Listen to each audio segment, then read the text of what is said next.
Hello, Calc. I might divide this into two videos, shorter ones. We'll see. So, we're looking at integrals involving trig functions. There's a few integrals, stray integrals, that escaped our view earlier. And one of those is the integral of the cotangent. So we're going to use a trig ID to help us with that. So everyone knows you can write cotangent as cosine x over sine x. And now we have something that we know how to integrate. So this can be integrated. Pull out our u box. If I call u sine x, then du is cosine x dx. And therefore I have the integral of du over u, and that we know is the integral. The integral of that is ln of the absolute value of u. So going back into x land, we get ln of the absolute value of the sine of x plus c. So we can go back up here and finalize our statement.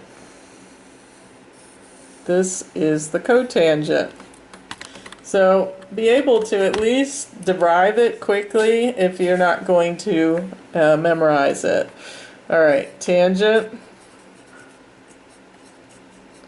Alright, see if you can do a similar development as we did with the cotangent. Go ahead and pause and come back when you've got it worked out. Alright, back with it. Redefined using the trig ID. Tangent is sine over cosine. U this time is going to be cosine x. Du is negative sine x dx. So we end up with this. We're going to have to make that negative du to match this and over u. And the integral of that is going to be minus ln of the absolute value of u. So going back into x land.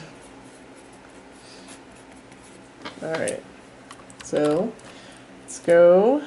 I'll just put the integral of tangent of x dx.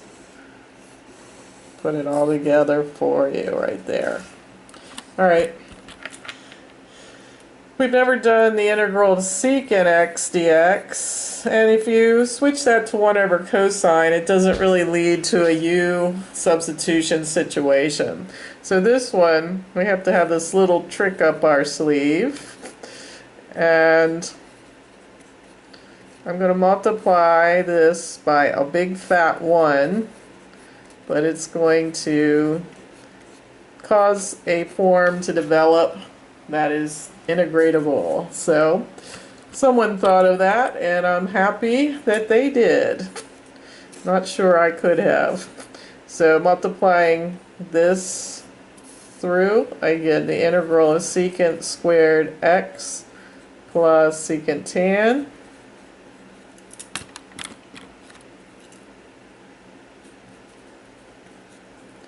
And there's a dx there. All over. I multiply the bottom there, it's just a 1. I get secant x plus tangent x. Do you see what that allows us to do now? I'm going to do a u substitution.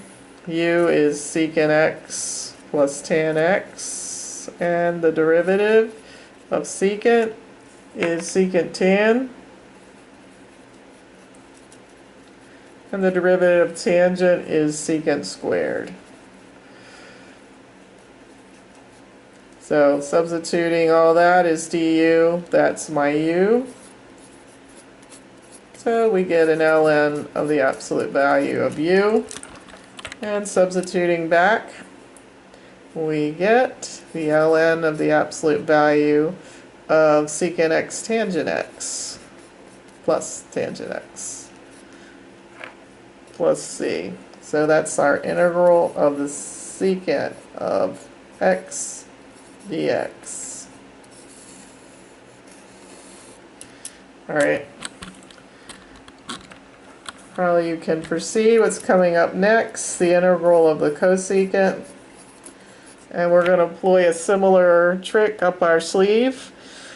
Having seen what we multiplied up here, what do you think I'm going to multiply down here?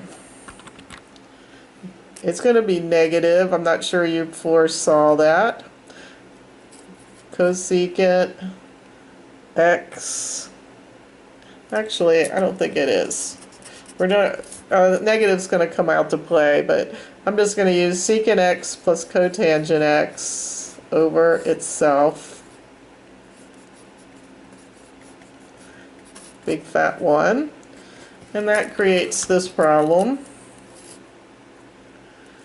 Cosecant squared of x plus cosecant cotangent over cosecant plus cotangent. Alright. What is my u for this one? U equals cosecant x plus cotangent x du is, the integral of cosecant is negative cosecant cotangent, and the integral of cotangent is negative cosecant squared.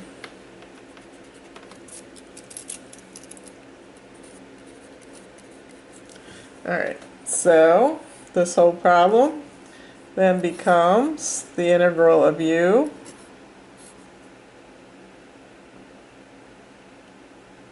over du. That's not right. It's got to be du over u. So, what did I mess up? Oh, I see. I didn't really mess up till I got here. So my u is down here. Oops.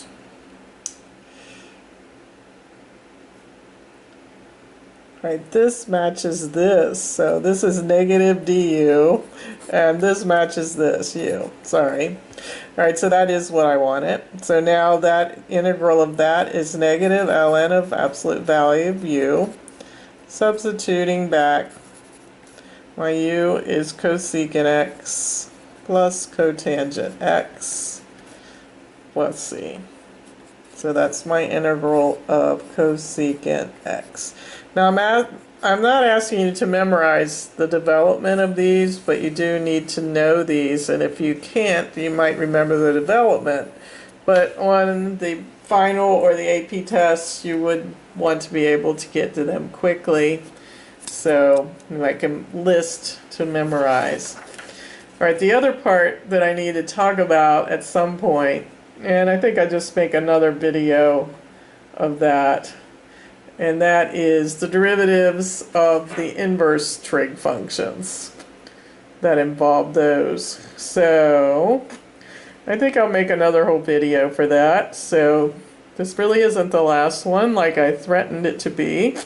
So we'll go ahead and just call that a night and add that to your list of things to memorize for Calc. Alright, over and out. Carry on.